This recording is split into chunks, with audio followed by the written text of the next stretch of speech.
They don't just deal with heavy traffic. Indonesia's motorcycle taxi drivers are also battling low fares and loose regulation of ride-hailing firms. They're frustrated about their working conditions. We are workers who need to be protected. Why do they only see us like dairy cows, just for harvesting milk? The longer we work, the lower our pay becomes, yet our living costs are getting higher. Around 1,500 drivers for Malaysia's ride-hailing firm Grab and Indonesia's Ojek have gathered outside Parliament in Jakarta.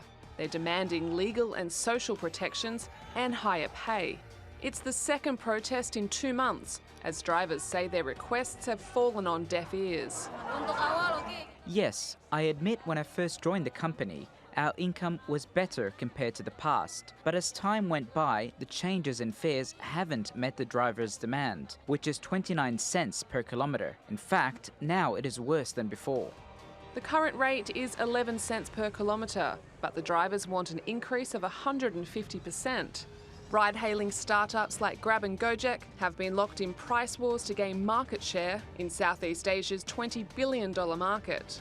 But as global competition between the services keeps intensifying, so do protests. And it's not only drivers for ride-hailing apps who complain.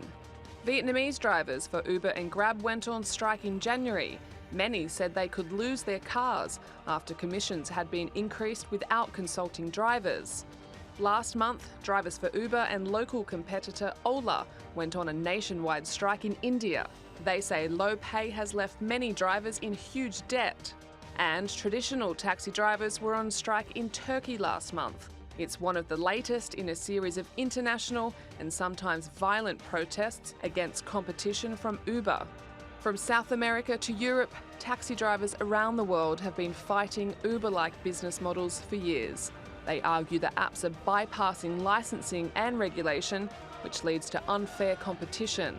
And with complaints not only from traditional taxi firms, but also within the ranks of drivers for app-based services themselves, it seems the debate over car-hailing technology still has a long road ahead.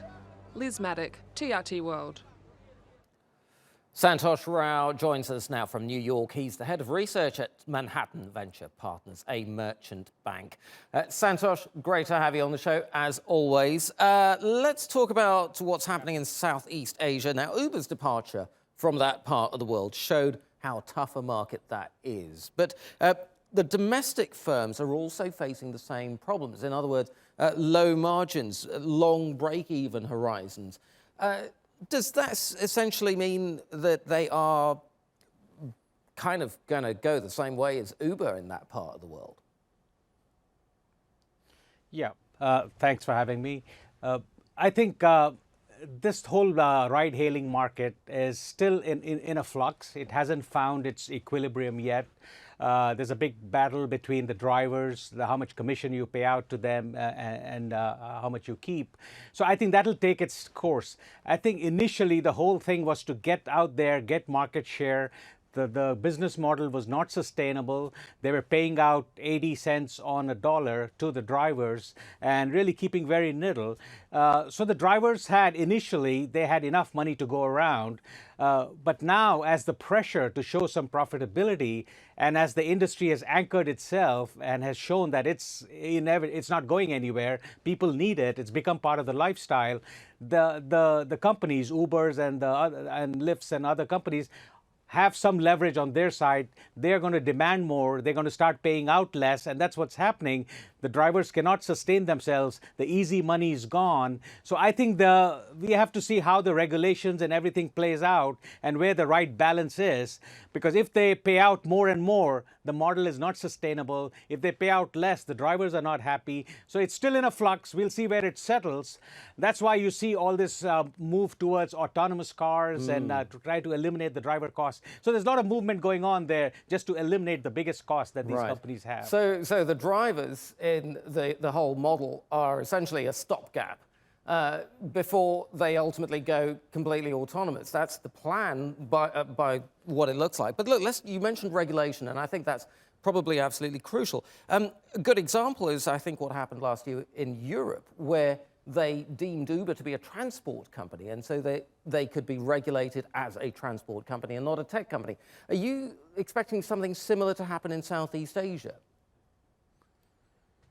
Yes, I think some shades of that will come there as well. I think even in Europe, I think Uber is appealing the decision, if I'm not mistaken. But I think ultimately you will see some movement towards that, more fairness to the drivers. But we've done a lot of extensive research. We have research reports on Uber and Lyft, and we've looked at the US market very closely. We found that it's really difficult to make a sustainable living being an Uber driver. Unless you're a full-time and more, 40 hours and more, it's really tough because you have to pay for everything. So it's not really, it's a good supplemental income, but as a primary source of income, it's still very difficult to make a living. So I think that point has to be established. I think emerging markets, people came in when they saw the incentives, but now the incentives are going away. So I think it's getting tougher and tougher. So the regulations have to catch up. Talking about Southeast Asian cities, and we're almost out of time, Santosh, do you think the long-term infrastructure solution is, the long-term transport solution, is ride-hailing, or is it greater investment in infrastructure? Yeah, well, a combination of both. I think ride-hailing is here to stay. I mean, it's almost having like a chauffeured car at your service. So I think that's not going away. We are too spoiled now. So I think at some point, either the model has to give in and they lose their profitability and all the big car companies, the other traditional car companies buy these guys out, or the other way around. So it's really, like I said, it's still in a flux. It'll take another 2-3 years before we see a nice equilibrium in terms of where it's going to settle. Santosh Rao, Manhattan Venture Partners, thank you so much.